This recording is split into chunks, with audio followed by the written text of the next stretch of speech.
और बेटियों से बात करने के लिए आया हूं। कांग्रेस और उसके साथियों, यही कांग्रेस का इतिहास है। कांग्रेस की नेगेटिव ही कांग्रेस है। வணக்கம். காங்கிரஸ் காங்கிரஸ் காங்கிரஸ் 29 நிமிடத்தில் 58 முறை நரேந்திர மோடியின் நாவிலிருந்து வந்த காங்கிரஸ் என்கிற வார்த்தை. அதாவது ஒரு நிமிடத்தில் 2 முறை காங்கிரஸை ஞாபகப்படுத்தியிருக்கிறார் நரேந்திர மோடி. அப்போ இந்த உரையாடல் யாருக்கானது?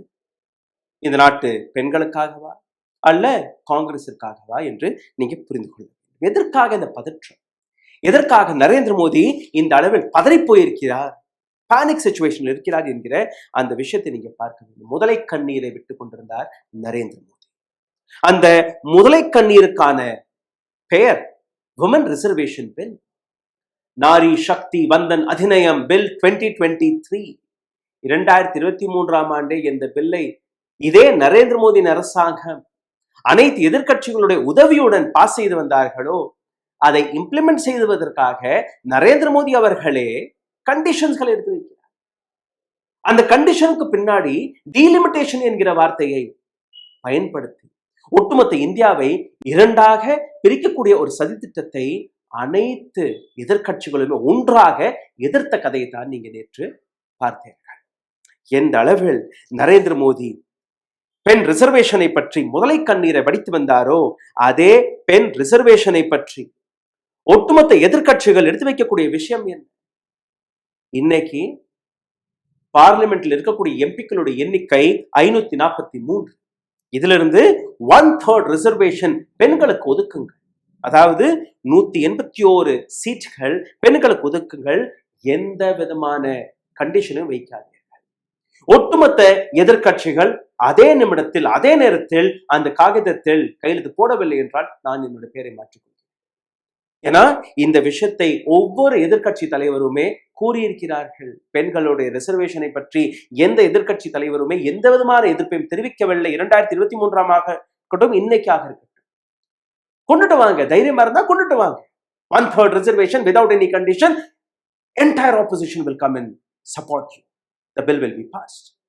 But இந்த முதலை கண்ணீருக்கான அர்த்தம் ஒட்டுமொத்த பிஜேபி சார்ந்த நபர்கள், ஒட்டுமொத்த கோதி மீடியா, எதிர்கட்சிகள் பெண்களுக்கு எதிரான நபர்கள், எதிர்கட்சிகள் பெண்களுக்காக கொண்டு வரப்பட்ட இந்த ரிசர்வேஷன் பில்லை எதிர்த்து விட்டார்கள். ஆனால் இதற்கு பின்னாடி இருக்கக்கூடிய சதி திட்டத்தை நான் உங்களுக்கு எடுத்துக்காட்டேன். இந்த வீடியோவில் உங்களை இன்னும் ஆழமாக கூட்டிச்சலுக்கு முன்பு ஒரு சிறிய கோரிக்கை. எங்களுடைய சேனலை தொடர்ந்து முடக்கக்கூடிய வேலையை பார்த்து வருகிறார்கள். இதிலிருந்து மீட்டெடுப்பதற்காக உங்களுடைய உதவி தேவை. நீங்க செய்ய வேண்டிய ஒரு சில சாதாரணமான விஷயங்கள்: லைக், ஷேர், சப்ஸ்கிரைப் பட்டனை தட்ட மறக்காதீர்கள். உங்களோட கேள்விகளை, கருத்துக்களை கீழே கமெண்ட் பாக்ஸில் எழுதுங்கள். இதை தாண்டி பொருளாதார ரீதியாக எங்களை முடக்கக்கூடிய வேலையை பார்த்து வருகிறார்கள். அதிலிருந்து மீட்டெடுப்பதற்காக அருகில் இருக்கக்கூடிய QR கோடை பயன்படுத்தி உங்களால் முடிந்த உதவியை நீங்க தெரிவிக்கலாம். உடல் வலிமையை உறுதி செய்யும் சிலாஜித், கவனத்தை மேம்படுத்தும் அஸ்வகந்தா மற்றும் உயிர் சக்தியை பெருக செய்யும் சஃபேடு முஸ்லி போன்ற இமயமலையின் உணவுப் பொருட்களை கொண்டு வந்து மிஸ்டர் பர்ஃபெக்ட் உருவாக்கப்பட்டுள்ளது. உங்கள் முழு குடும்பத்தின் ஆரோக்கியத்தை மா நேச்சுரல்ஸ் மூலம் உறுதி செய்திருங்கள். 100% இயற்கையான மூலிகை பொருட்கள் மூலம் உருவாக்கப்பட்ட மிஸ்டர் பர்ஃபெக்ட் மற்றும் மிஸ் பர்ஃபெக்ட் தலைமுறையாக குடும்பங்களின் உடல் வலிமை, மன வலிமை மற்றும் மகிழ்ச்சியை பெருக செய்கிறது. உங்கள் மகிழ்ச்சியான பயணத்தை துவங்க www.mannaturals.com என்ற இணையதளத்தை பார்வையிடவும் அல்லது வாட்ஸ்அப் எண்ணிலும் தொடர்பு கொள்ளலாம்.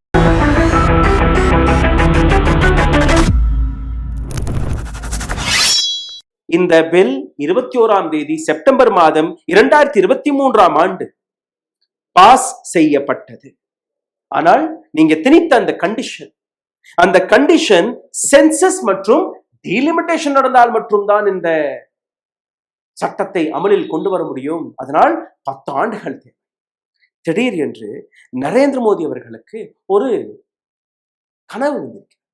அந்த கனவுக்கு முன்பு, ஓஹோ, பெண்களை பற்றி நான் தானே கவலைப்படுகிறேன், அதனால் நான் இந்த ரிசர்வேஷன் பில்லை கொண்டு 2023 கொண்டுட்டு வந்த இந்த பில் அன்னைக்கு அமலில் கொண்டு வரப்பட்டிருந்தார். லோக்சபா எலெக்ஷன் 2024 இன்னைக்கு நாம் பல எம்பிக்களை பார்த்திருப்போம். வெஸ்ட் பெங்கால், தமிழ்நாடு, கேரளா, புதுச்சேரி, மகாராஷ்டிரா, ஹரியானா, ஒடிசா, ஆந்திர பிரதேஷ், இங்க எல்லாம் தேர்தல். இந்த அனைத்து மாநிலங்களை சார்ந்த பெண்கள் இன்னைக்கு பார்லிமெண்ட்லும் இருந்திருப்பார்கள், அசம்பிளிக்குள்ளும் இருந்து என்ன செய்தீர்கள்? கண்டிஷனை போடுகிறீர்கள். அந்த கண்டிஷனை மறைப்பதற்காக நீங்க கொண்டு வரக்கூடிய பல்வேறு யுத்திகளை தான் இன்னைக்கு நான் எக்ஸ்போஸ் செய்ய போகிறேன். திடீர் என்று நீங்க கனவிலிருந்து எழுந்து வந்து ஆஹா ஓஹோ நாங்கள் தான் உங்களை காப்பாற்ற வதிக்கிறோம் என்று கூறக்கூடிய Narendra Modi. The entire opposition stood by you, Mr. Narendra Modi. Don't forget about this. ஒட்டுமொத்த ஆப்போசிஷன் உங்களுடன் அன்னைக்கு நின்றதா இல்லையா? இன்னைக்கு முதல் முறையாக 1990ஆம் ஆண்டுக்கு பின்பு ஒரு கான்ஸ்டிடியூஷன் அமெண்ட்மெண்ட் பில் இது போன்று டிஃபீட் செய்யப்பட்டது. 2002ஆம் ஆண்டு போட்டா ராஜ்யசபாவில் டிஃபீட் செய்யப்பட்டது. முதல் முறையாக நரேந்திர மோடி அவர்கள் கொண்டு வந்த இந்த பில்லை ரிஜெக்ட் செய்திருக்கிறது இந்தியா. இந்த இடத்தில் நீங்க பார்த்தீர்கள்னா பெண்களுடைய விஸ்டத்தை பற்றியும் நீங்க பேசினீர்கள். டீலிமிட்டேஷனை பற்றி பேசும்போது நேற்று அதே உரையாடலில் நீங்க பேசியது 50% நாங்க அனைத்து மாநிலங்களுக்குமே ஒதுக்கி இருக்கிறோம். அமித்ஷா அவர்கள் கூறினார், நீங்க கூறியிருக்கிறீர்கள், பியூஷ் கோயல் அவர்கள் கூறினார். இது பத்தாதென்று உங்களுடைய செல்ல குழந்தையான அண்ணாமலை அவர்கள் அவரும் பேசி வந்தார். அப்படி தைரியமாக இந்த விஷயத்தை நீங்க சீரியஸாக எடுத்து வர நினைத்தீர்களா இந்த டிராஃப்டில் அதை சேர்த்திருப்பீர்கள். This is the draft copy of delimitation in parliament. இதைத்தான் எம்.கே. ஸ்டாலின் அவர்கள் கொளுத்தியிருக்கிறார் கருப்பு கொடியை. I have saw one video today of Khushbu madam. இதை பற்றி கேள்வி கேட்கப்பட்டது. குஷ்பு அவர்கள் என்ன கூறினார் உங்களுக்கு தெரியுமா? எம்.கே. ஸ்டாலின் தீ வைத்ததை நீங்க பார்த்தீர்களா? அது என்ன? காகிதம் கிடையாது, பிளாஸ்டிக்.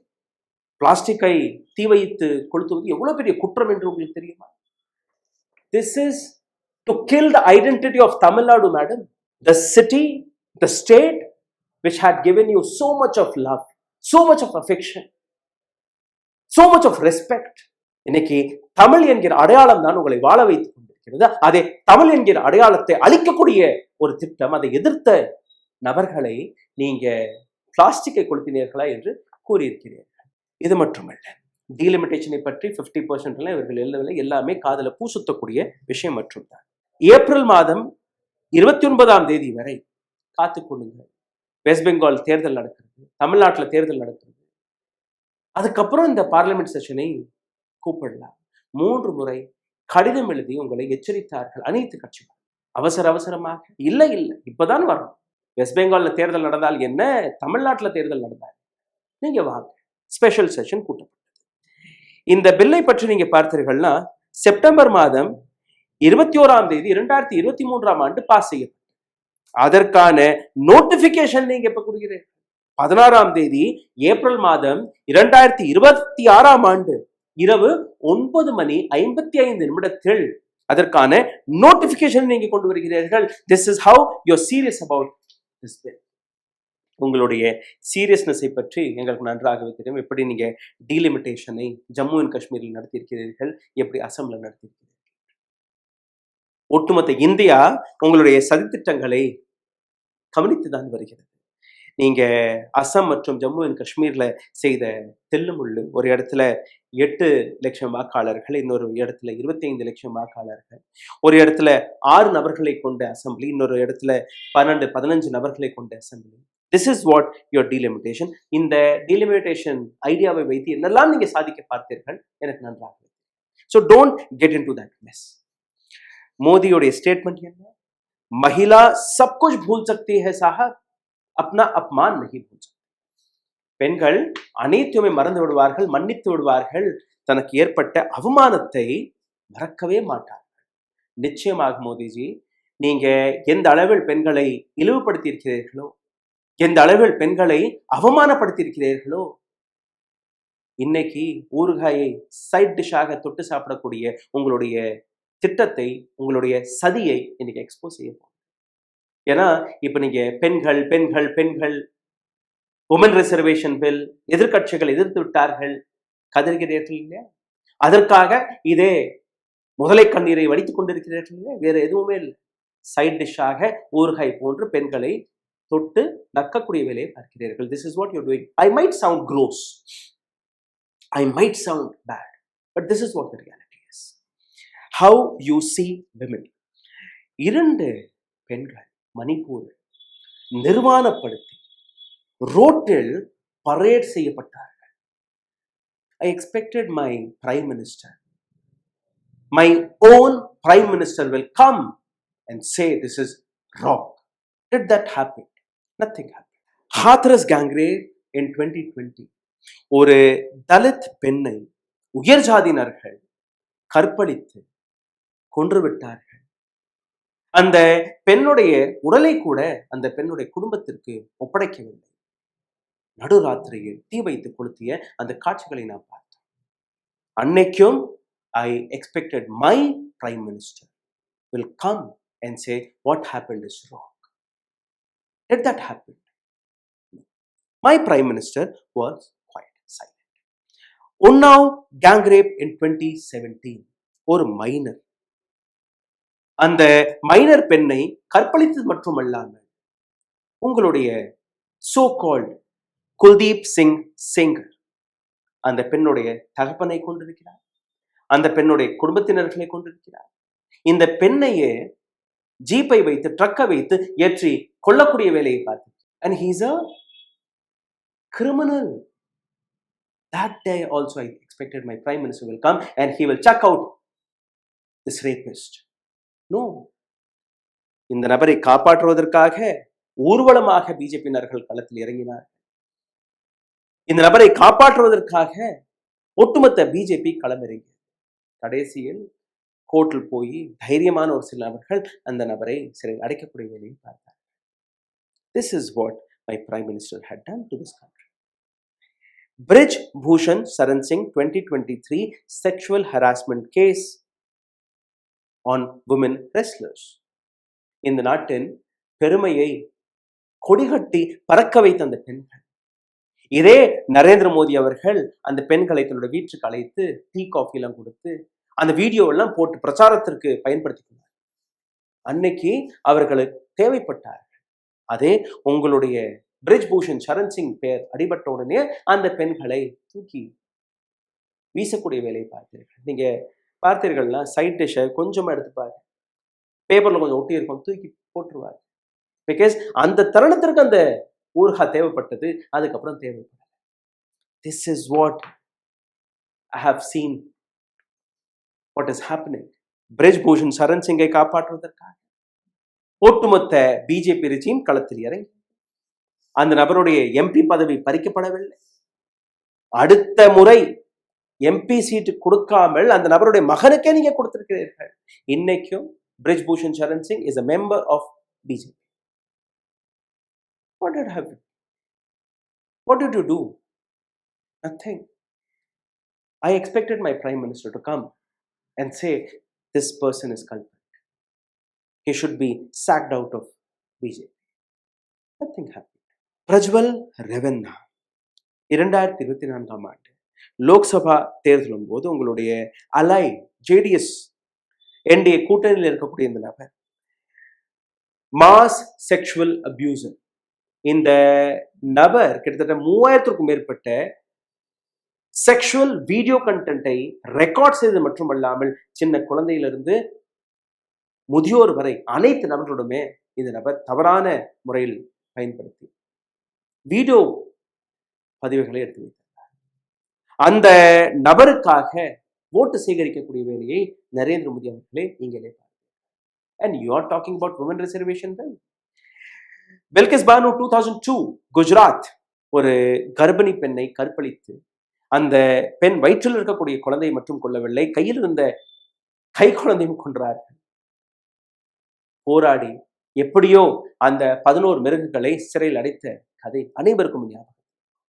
அந்த 11 மிருகங்களை சிறையிலிருந்து மரியாதையுடன் மாலையெல்லாம் போட்டு மிட்டாயெல்லாம் கொடுத்து வெளியில கொண்டு வந்தது யார்? My own prime minister, my own prime minister's regime.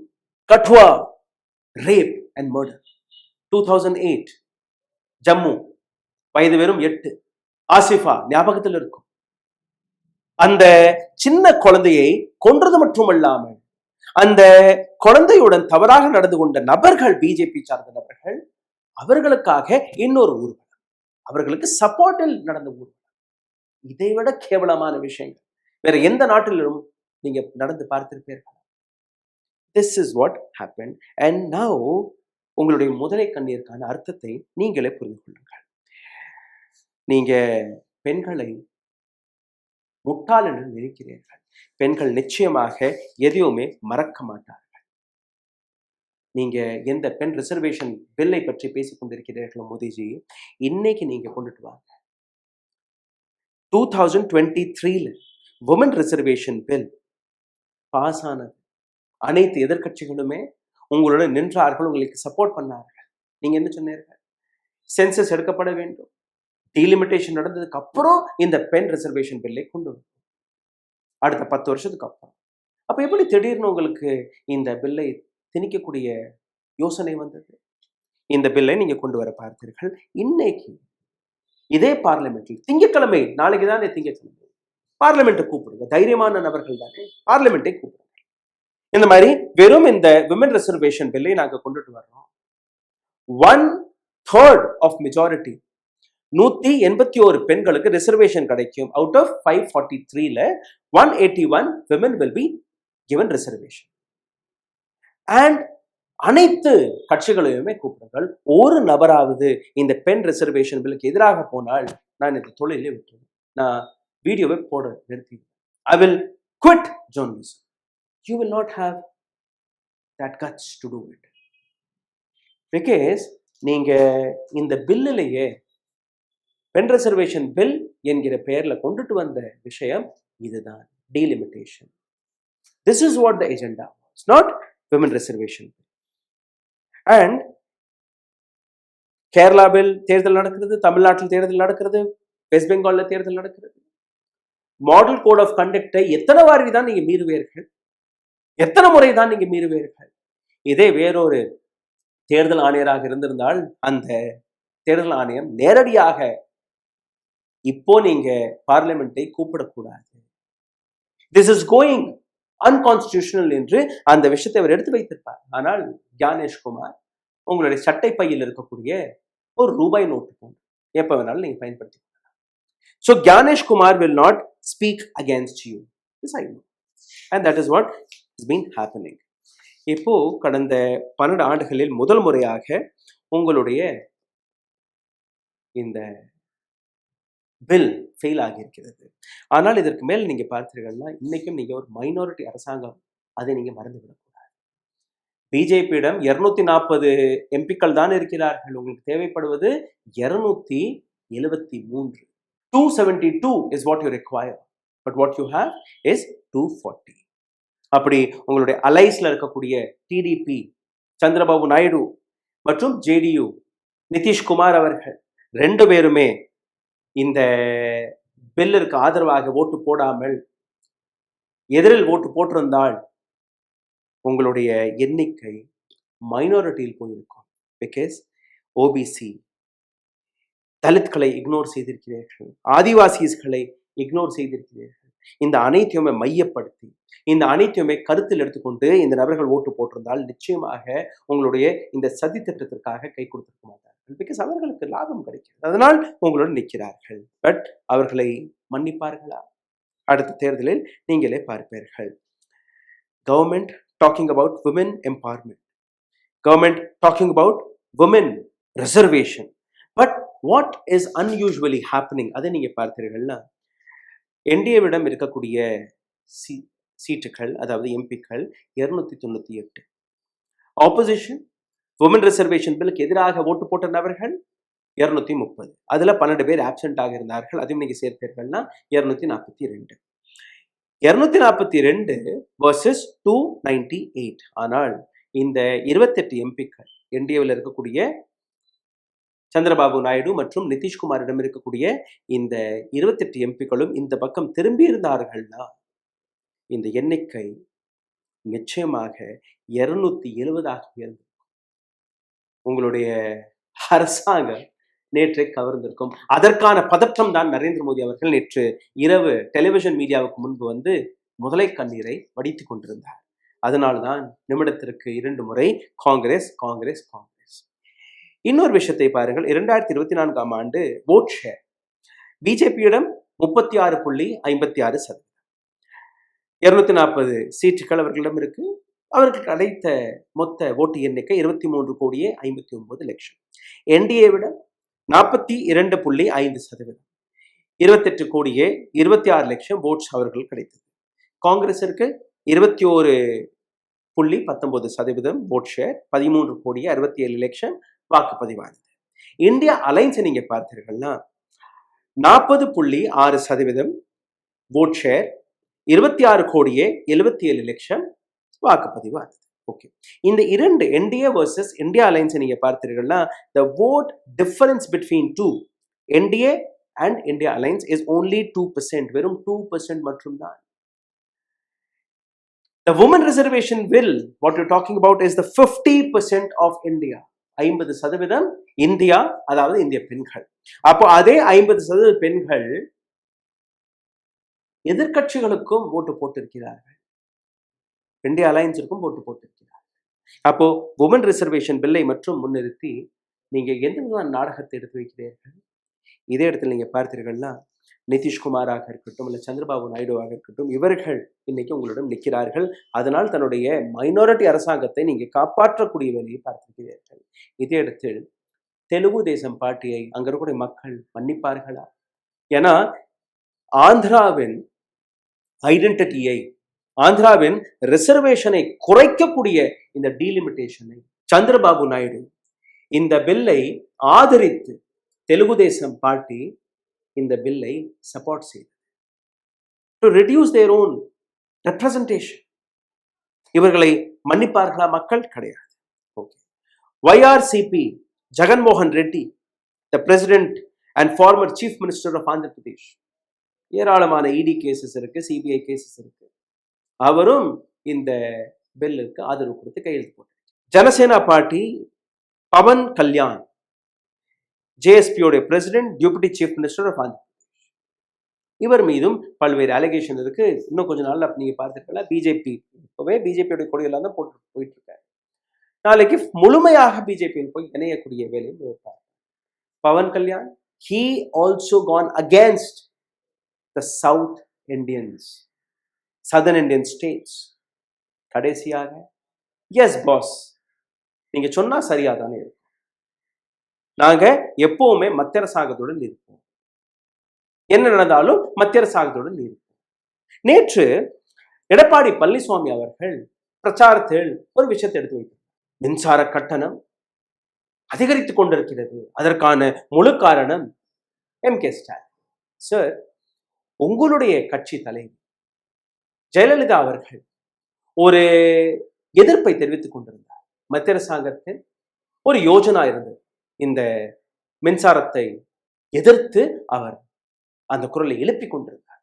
அப்படி தப்பித்தவறி தமிழ்நாடு மத்திய அரசாங்கத்துடைய இந்த திட்டத்திற்கு கை கொடுத்து விட்டால் எப்ப வேணாலும் இந்த கட்டணங்கள் உயர்ந்து கொண்டே இருக்கும். அவருடைய மறைவிற்கு பின் எப்படி நீங்க நீட்டுக்காக ஆதரவு கொடுத்தீர்களோ அதையும் அம்மையார் எதிர்த்து கொண்டுதான். அதே போன்ற இந்த எலக்ட்ரிசிட்டி திட்டத்திற்கும் நீங்க கையெழுத்து போட்டு, அப்போ எஸ் பாஸ் அரசாங்கம், எஸ் பாஸ் எடப்பாடி பழனிசாமி அவர்கள் இந்த இரண்டு திட்டத்திலுமே கையெழுத்து போட்டு இன்னைக்கு ஆதரவு கொடுத்து கொண்டிருக்கிறார்கள். தமிழ்நாட்டிற்கு ஏற்படக்கூடிய இந்த நஷ்டம் டீலிமிட்டேஷன் வழியாக உங்களுக்கு தெரியவில்லையா? தமிழ்நாட்டுடைய ரெப்ரசன்டேஷன் குறைந்து கொண்டிருக்கிறது.